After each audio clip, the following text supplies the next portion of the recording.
Hello trophy hunters, I'm going to talk about some games that are not impossible to platinum, but my god are they tough. I'm not here to make myself feel bad, it's more of an acknowledgement. I don't think I'll ever be able to get these ones. You know the types. Hundreds and hundreds of hours, grueling difficulty, intense grind requirements, and massive RNG. I've been there and done that. It's getting to the point that I'm not wanting to attempt platinums that have these insane requirements. Unless it's Monster Hunter, I guess. I've just obtained every large and small crown in Rise, which is to hunt the smallest and largest variants of each monster in the game. Complete RNG and mind-numbing repetition. There's a base roster of 43 monsters in Rise, all needing the large and small crowns, so 86 in total. While some are guaranteed through special and specific quests, I appreciate you, most have a percentage chance of appearing. Some are as low as 4% to spawn. But here's the problem. I am a trophy hunter, I love gaming, trophies and the challenge, but I can see myself starting and dropping these titles more than ever, and I think it's the time requirements doing me in. I just wish there was more of a middle ground of challenge and rarity against the time needed. Games like Blazing Chrome are perfect, you can complete the game in a couple of hours, but if you want the platinum, you're going to have to do the very hardest mode, which takes skill, dedication. I think they're my favourite type of platinums.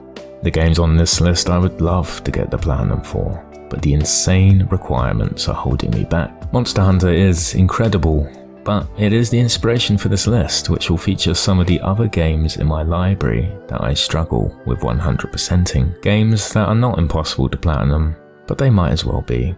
I don't have time for this What a game Elite Dangerous is.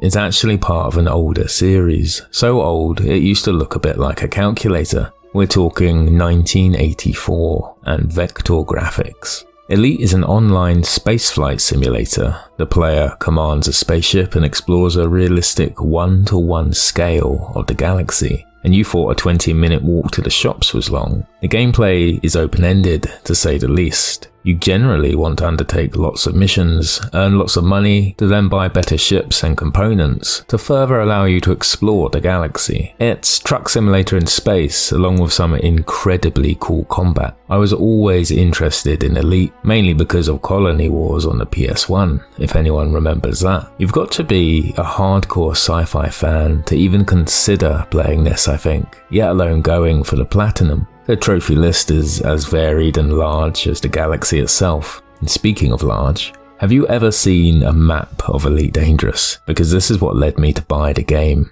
Insane, right? It just keeps going. Some trophies require you to visit specific points on this map. I'm working on a trophy called Home Sweet Home at the moment, which is to visit Sol, our solar system. It's locked behind a permit naturally, so I'm grinding out Federation missions until they let me in. There's a huge trophy grind like this in the normal game for doing all sorts, like becoming the rank of Elite in one of the main areas of gameplay, which boils down to one of three things: combat, exploration, and trading. So, a 1,000-hour space exploring game with realistic scale doesn't put me off the platinum. It's the mandatory and separate PvP arena trophies that bother me. Several trophies require you to play and win a number of deathmatches, team deathmatches, and capture the flag. It is fun, the combat is good, but the multiplayer is just extremely dead. Max rank is hours of grinding for another trophy, and unfortunately, the capture the flag mode requires 4 players minimum to even launch the game. It would have to be one hell of a boosting session to see this one through. But if anyone does fancy it, let me know. I'm willing to put in the time and work towards this platinum.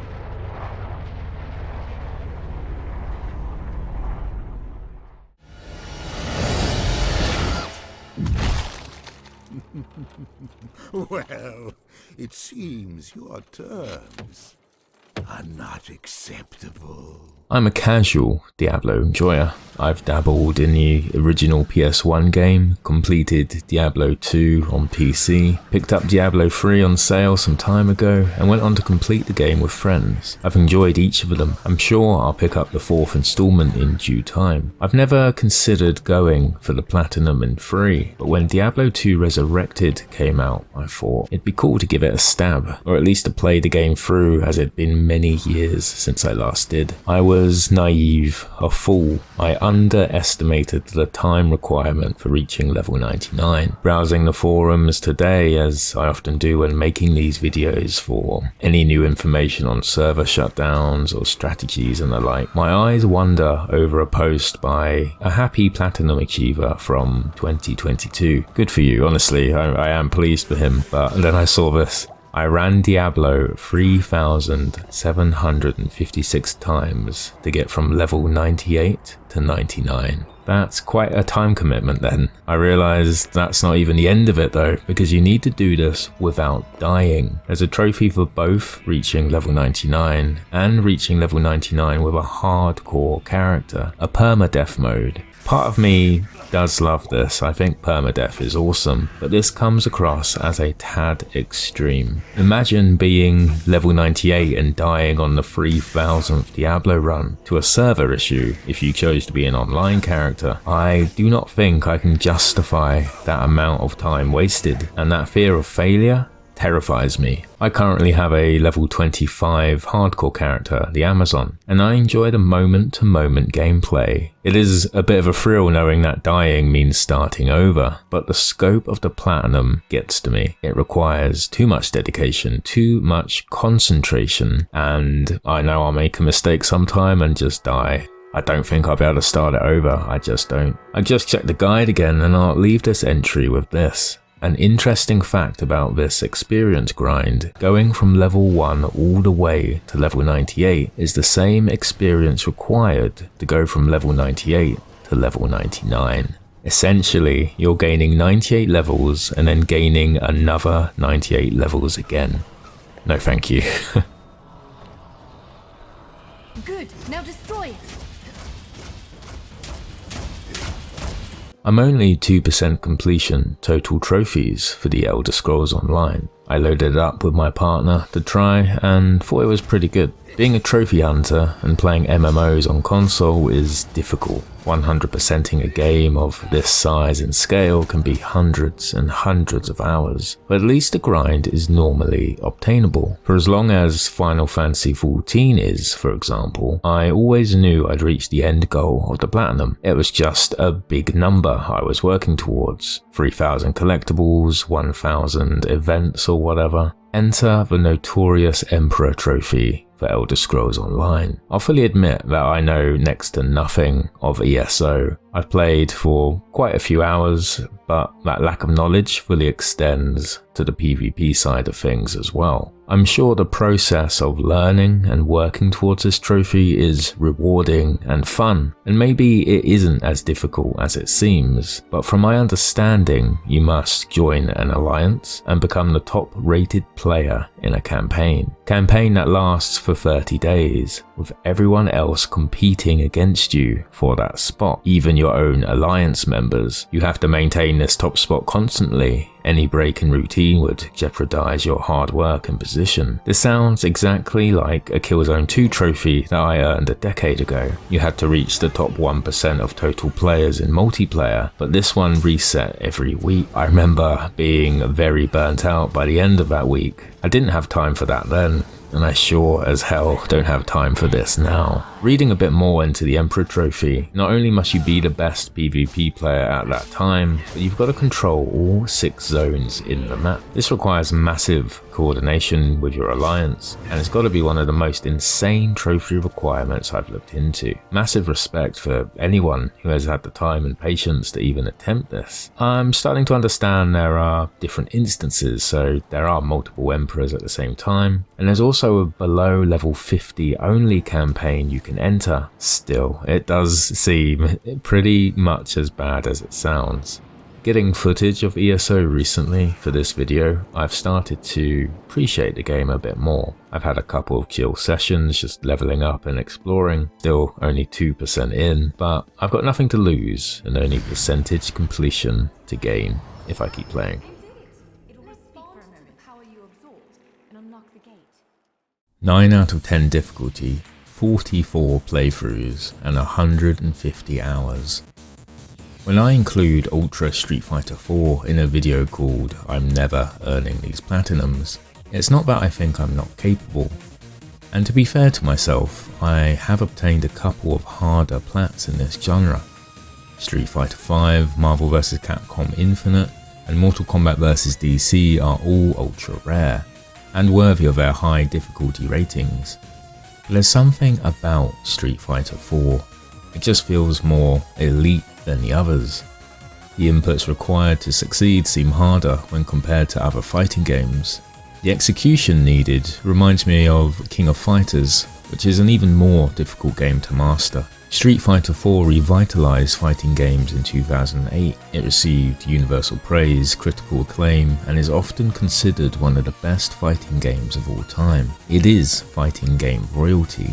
It would be very special to get this platinum, and out of all the games in this video, it's the one I would like to channel myself into getting the most. But it's so much effort. I'd have to deconstruct everything I thought I knew about the game, relearn multiple characters, systems, play online against people who have played Street Fighter 4 every day for a decade. I struggle to learn even new card games nowadays. Plus, I'm actively playing Tekken, Mortal Kombat 1 and Street Fighter 6 at the moment. I'm probably just getting old, but the time, dedication, skill and frame perfect execution to platinum this means it's very unlikely I'll ever get it. But that's fine. It's good to recognize and acknowledge your limits sometimes. The most difficult aspect isn't even the online, which needs you to get C rank with each character in ranked play. No, that accolade goes to trial mode for the Trial Athlete trophy. In trial mode you must complete 24 challenges with each of the 35 characters. Trials 1 to 15 are normally basic, showing the special moves and the starter combos of the character. The last third of the trials are showcasing a character's advanced combos and movesets. It's tough, I can't really stress that enough. Yeah, the first half of the trials aren't so bad, it really is about those last few that are very difficult. But in the end, I think this game would just take too much time to get good enough for me to get the platinum. You lose!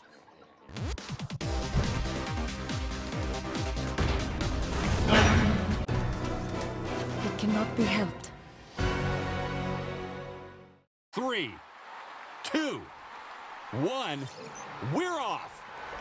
Here we go! This is when the magic starts, people!